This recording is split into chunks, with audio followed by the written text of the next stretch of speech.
इस बर्बादी में आखिर किसकी भलाई? 8,006 आम नागरिकों की 13,287 घायल हुए हैं। 314 लोगों को विस्थापित होना पड़ा है। लाख रूस यूक्रेन के सैनिक युद्ध में करीब हताहत हुए हैं। 28 करोड़ डॉलर का ग्लोबल इकोनॉमी को $130 की यूक्रेन को अमेरिकी मदद मिली। रूस ने यूक्रेन संघर्ष पर $2 अरब खर्च किए। स्रोत फोर्स नवंबर 2022 तक करीब न की अर्थव्यवस्था दिसंबर 2022 तक नुकसान के बाद भी दोनों देश हैं डटे। NVT news desk. रूस और यूक्रेन के बीच 24 फरवरी 2022 से जारी जंग का कोई अंत नजर नहीं आता है। दोनों ही देशों को इस जंग में भारी नुकसान हुआ है, लेकिन पीछे हटने के लिए न रूस राजी है और न ही यूक्रेन झुकने को तैयार है। किसी भी पक्ष ने जंग से जुड़े नुकसान का डेटा जारी नहीं किया है, लेकिन विश्लेषकों का अनुमान है कि जंग में अब तक 2 लाख से ज्यादा रूसी सैनिक मारे गए हैं या घायल हैं। वहीं यूक्रेन में ये तादाद 1 लाख सैनिकों की है। हमले के शुरुआती दिनों में यह माना जा रहा था कि यूक्रेन की राजधानी कीव पर रूस जल्द कब्जा कर लेगा, लेकिन यूक्रेन के जवाबी वार का अंदाजा लगाने में रूस नाकाम रहा।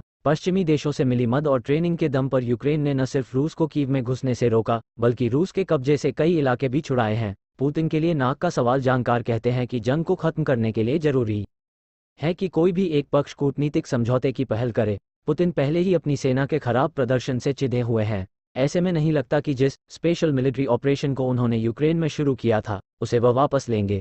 अपने खुद के अनुमानों से उन्हें आसानी से जीतने में सक्षम होना चाहिए था। पुतिन पहले ही साफ कर चुके हैं कि यूक्रेन को पहले हथियार डालने होंगे, तभी वो बातचीत करेंगे। पुतिन के लिए ये जंग उनकी नाक का सवाल बन गई है। जहां एक और यूक्रेन और पश्चिमी देश हैं, तो वहीं दूसरी तरफ पुतिन की जिद है। जंग से कदम पीछे खींचकर वह देश की जनता के सामने भी नहीं जाना चाहेंगे। युद्ध के खिलाफ रूस में हुए प्रदर्शनों पर वह पहले ही सख्त एक्शन ले चुके हैं। पीछे हटने के पक्ष में जेलेंस्की भी नहीं। हास्य कलाकार से यूक्रेन के राष्ट्रपति बने वोल्दोमिर जेलेंस्की रूसी राष्ट्रपति पुतिन के सामने मजबूत नेता के रूप में उभरे हैं।